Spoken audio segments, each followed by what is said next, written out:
Welcome to episode 375 of the show.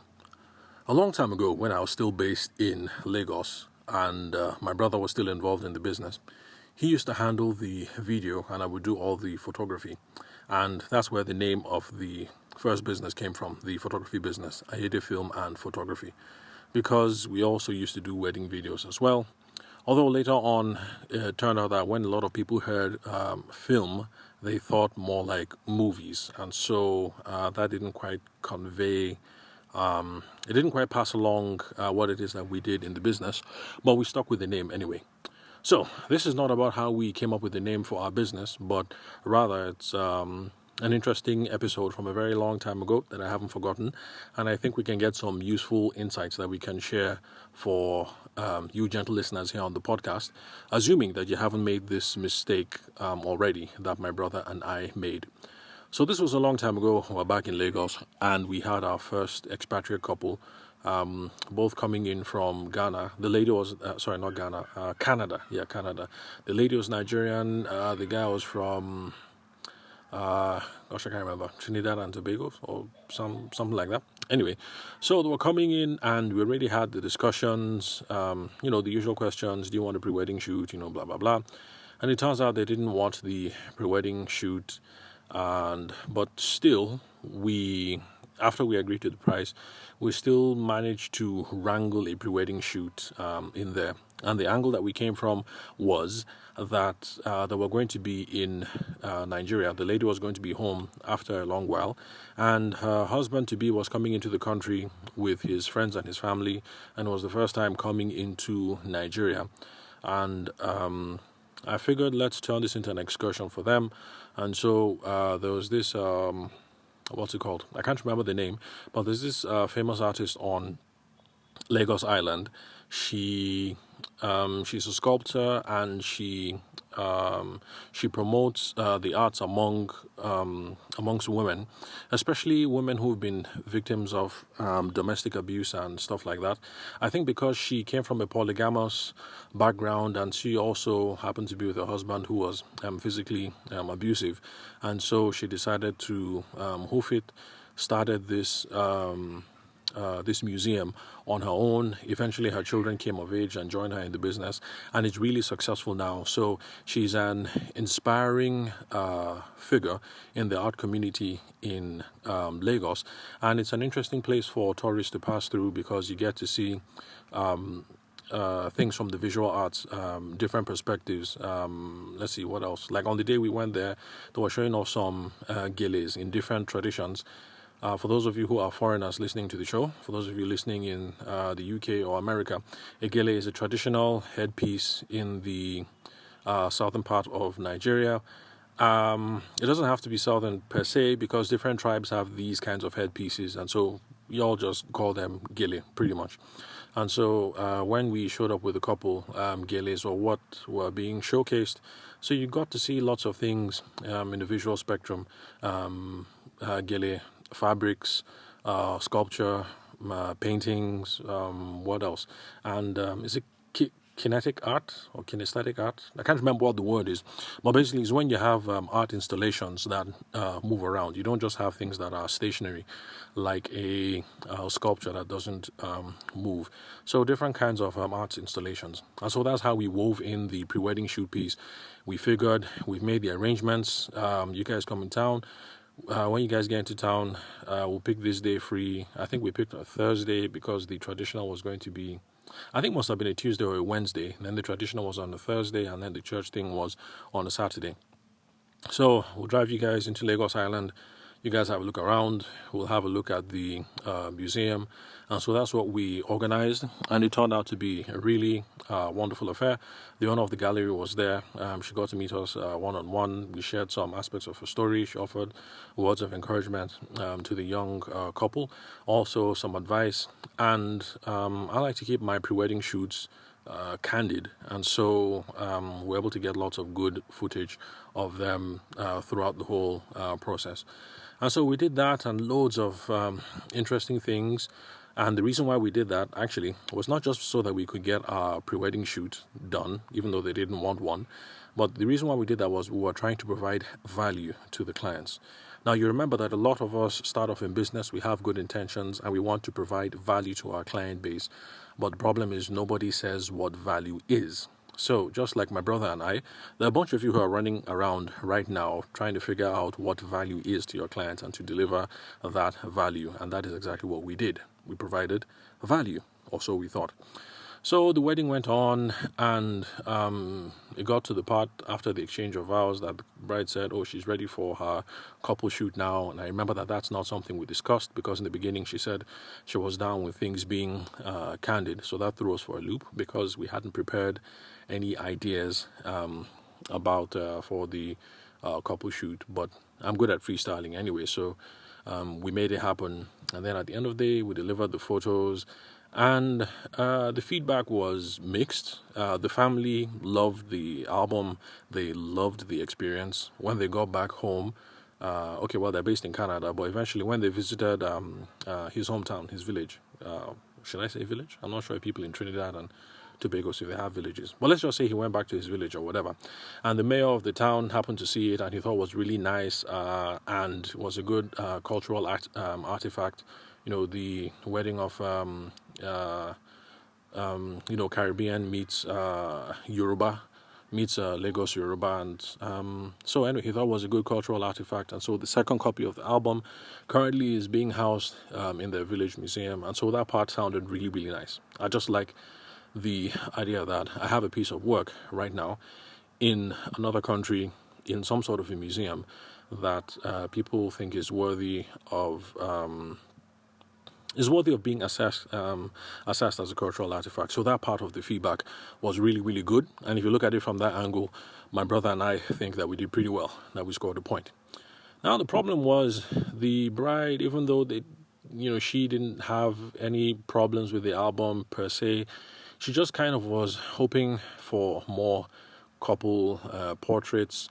And it's one of those situations where a couple of us have been in, where we fail to ask qualifying questions and figure out what it is that the couple wants. And so at the end of the day, we do a job that is technically good. There's no problem. There's no flaw. In fact, lots of people will look at it and say, wow, just like the mayor who looked at it and figured, oh, this thing is a cultural artifact. Let's have a copy here in our museum. But for the couple, it just didn't meet what it is that they were looking for. And that is what I wanted to share with you guys today. A mistake that a lot of us make when we're trying to look for ways to be valuable to our clients is that we don't figure out what value means to them, and we end up freestyling, and we might get ourselves into a bit of a pickle like we did. So at the point where we were sending emails and making phone calls before they got into Niger, I should have tried to narrow down exactly what it is that they found valuable and exactly what it is that she wanted, what they wanted. The groom was an anyhow kind of guy, so for him, pre-wedding shoot, no pre-wedding shoot, museum, no museum, he was good. He was down to go any which way. So I should have keyed in and found out exactly what it is that they wanted. So she said that she was okay with things being candid, but then I should have asked implication questions to be sure that she understood exactly what it is that candid means, like she realized the implication. Because then she would have realized that, oh, does candid mean you're just going to follow me around and take pictures as they occur? And she would say, no, that's not what I want to. We have to do this idea. I would like this idea. This part where he carries me up, this part where the bride stand like this. No, we have to do all those ones, blah, blah, blah, blah, blah. And so it's a mistake that a lot of us make. I just use that technical term, candid photography. Photographers know what that means. Videographers know what that means. Maybe people with some kind of journalistic background know what that means. But we just assume that our clients understand. But the thing is, our clients do not, because they're just regular folk. So I should have asked questions to figure out what was valuable. And then, if it became clear that what was valuable to them, or rather to her, was the stylized couple portraits, then we should have focused on that, and we would have saved ourselves a whole lot of money. Because remember, we had sealed the deal, collected the money, and then we tried to throw in these add-ons because we were trying to show value. But then, of course, you fuel up cars, you're driving people around, things like that, and that eats into your profits. So it was a fun experience for members of the family, and for the rest of the train and all. And yes, it was a fun experience, but it cost us quite a bit of money, and perhaps it was not money well spent, because the main constituent, the bride and the groom, or rather the bride, didn't find the whole thing valuable, and the whole point of the experience that she thought was most valuable, we didn't end up delivering on. So this is one lesson that I've spoken about previously on the podcast, and I'm using this as an example to flesh it out, that in the journey to provide value to the client, value is not what you think is valuable. Value is always determined in reference to the client. So it's about what the client thinks is valuable. So you have to try and figure out, when you're having conversations with the client from the beginning, about what they find value, and then find ways to deliver on that promise. So that's part of the reason why we talk about on the podcast. And if you listen to other sales shows where they talk about qualification questions and things like that, that's the whole point behind qualifications. Who is this person? What is it that they want? What problem are they trying to solve? What vision are they trying to move towards? Do I have the skill set to be able to fulfill on that? And do we have the same expectations around money and other deliverables? That's the whole point of qualification. You don't go through qualifications exercise, you end up running into problems like this, where you have vague ideas about providing value to the customer, and then you end up shooting yourself in the foot. And even if you must do this kind of thing, provide a valuable experience, in quote, like we did, it's something that you ought to build into your costing. And that's a rookie mistake on our part, because we sealed the deal based on one parameter, and then we now introduce some other things on the back end that drastically ate into our profits. So value is determined not by you, but value is determined in relation to the couple. And for some of you, you've already made that mistake, and I know that you're smiling right now listening to the podcast, because you remember the time when you made that mistake as well. And it's just... I guess that's how we earn our stripes. We all go through it.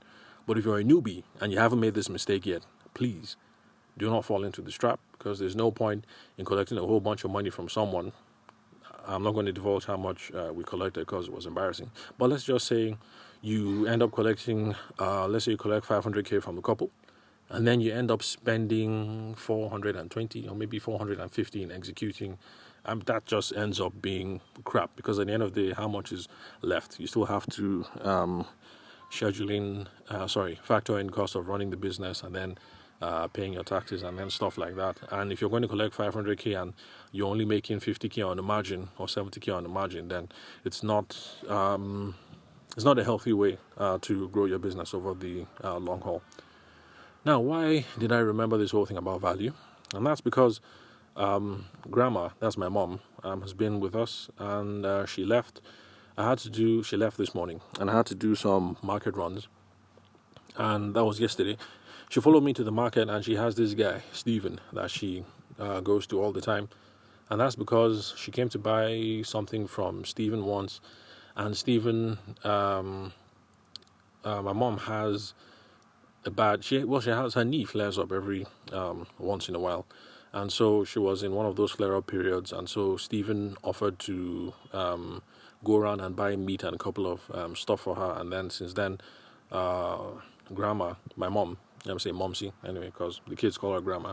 So anyway, so that's how Grandma was hooked. And then Grandma introduced my wife to Stephen, and then of course me to Stephen. And so Stephen is now kind of like a hub for when we go to the market. We always go to him for the... for turkey, for fish. I don't like fish. My wife is crazy over fish. I don't know why people like fish. I think it smells disgusting. But I hope this doesn't alienate me from those of you who are fish eaters on the podcast. So I don't like fish. It's not my thing.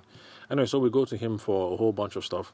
And that is one of the ways that Stephen provides value to our family, because he helps us out. So like when we went to the market, I was in a bit of a pickle, because I don't know how to buy meat, and of course I didn't want my mom running all over the whole market. And so she was like, don't worry, that Stephen will handle this. So she sat at Stephen's. I went to buy a couple of stuff. Stephen handled the meat. He bargained well. My wife was happy with the results when we got home, and that is Stephen's way of providing value. And it's something that my mom made a remark about when we're discussing customer retention. And yes, I talk about stuff like this with my mom, because she used to be in a public relations background. Her first public relations gig outside of when she left journalism, because she used to be with the NTA. She was the what's that word? She was the first public relations manager for the Hilton Hotel here in Abuja.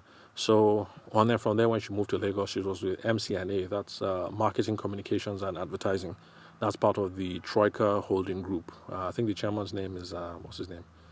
Is he on Nabanjo? I can't remember. But he has lots of other companies that are famous. If you are in that space, in the advertising space in Nigeria, you will know them. There's MCNA, Troika Holdings. That's the main company. The Quadrant, that was a public relations firm, and my mom worked, I think, in every single arm of his business. So, yeah, we talk about things like that: sales, marketing, customer retention, blah, blah, blah. So we spoke about Stephen and customer retention and things like that, and the whole conversation about value came up. And that's just also another perfect example about how value is customer-centric and not in relation to you. Because there are a lot of people who are in Stephen's situation and who will assume that value, as defined by the customer, means price. And so in order to be valuable, there are lots of Stephens in the market who will try to cut their price. So a kilo of chicken is 1.5. You figure, okay, let me be valuable to the client. Let me sell it at 1.3, or let me sell it at 1.4. So, but actually, for this family, that is me, my wife, my mom, and sometimes my in-laws coming into the market, value is defined in other ways that costs him very little, because the meat stall is just a 2-minute walk away from his own shop, and he has a store assistant. So he walks away, haggles, they cut the meat, they bring it back. And so that is him providing value. And the reason why he knows it's valuable is because he's been hanging out with us for a while. And, he didn't ask any questions, but he kind of sussed it out. He didn't figure out value based on what he thought. He figured out value based on on how we look at it, our own convenience and grandma's convenience. And that's why we keep coming back over and over and over again. And it's an interesting customer retention strategy. Now, so these examples might seem worlds apart to you guys, but I guess what Stephen has done well that we failed to do in the beginning was we just assumed that we knew what value was, but Stephen rather looked at the whole situation and figured out deliver value to these people, to this family, on their own terms. And so, for those of us who's made that mistake, I hope we're not going to keep making that mistake in the future by trying to determine what value is. But if you're a newbie getting into this entrepreneurship game, this business game, remember, don't make the mistakes that some of us have made. Value is not what you think it is. Value is always determined in relation to the customer. And how do you know? You might be good at reading situations like Stephen, but if you're not one of those people who have that native intelligence for looking at a situation and then sussing things out, just do what I do and other people do. Just ask. So you're faced with a bride, you're faced with a groom, and they say they want this, they want this, they want this. Dig in, probe in, ask questions, figure out the needs, according to the hierarchy. What does she like the most? What does she like the least? You're free to throw in some ideas like we did around the pre-wedding shoot. But if you throw in the pre-wedding shoot thing or some other service because you're a wedding planner or whatever, and they don't seem to bite the bullet, not bite the bullet, what's the word? They don't jump at it, then don't flog it. Or you might even ask, it's like you guys are not really into this whole pre-wedding shoot thing. And then they'll say, no, we're not really into the pre-wedding shoot. At that point, just let it be. Because you're not going to score any brownie points by introducing anything that you think is valuable, but they can't be bothered with. So that's it for today's show. Thank you very much for listening to today's recording. I'll catch you guys again at the next recording. I'm your host, Abuja-based sales consultant and event media professional, Tabishima Ayede. Thank you very much for your time and attention. I'll catch you guys at the next recording. And let's see what else. Yeah, that's it pretty much. So, so tomorrow is my birthday. And because of that, podcast recording is going to be pretty late. I'll probably record much later at night after we're done hanging out with the fam. So thank you guys for hanging out with me so far, especially those of you who've been listening since the first episode of the podcast, or the really early episodes of the podcast. So thanks for your time and attention. I'll catch you guys on the next recording, and enjoy the rest of the weekend.